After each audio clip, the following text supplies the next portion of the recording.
iga guddoon salaan ku dheehan dhoola caddeyn iyo farxad oo aan u dirayo cid walba oo murugaysan.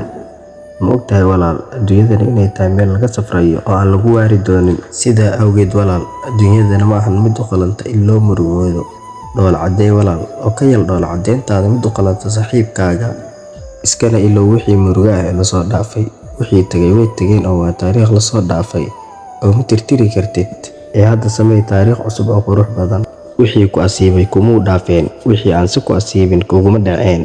Ahaw mid ku qanacsan waxa uu ku sugan yahay, kana dhig noloshaada mid ku salaysan farxad. Ha noqdo shayga aad ka murugoonaysid macsi aad Allah subxaanahu wa tacaala ka gashay. Haddii uu jiro dembi aad Allah subxaanahu wa tacaala ka gashay, badi istighfaarta, waayo waxaad helaysaa cilmi wax tara, dunuubtoo lagaa dhaafo iyo risqi wanaagsan. Ku dadaal sadaqada haba yaraatee, waayo sadaqadu waxay kaxaysaa xumaanta, qalbiguna way farxad gelisaa, murugtuna way kaxaysaa, risqiguna way badisaa.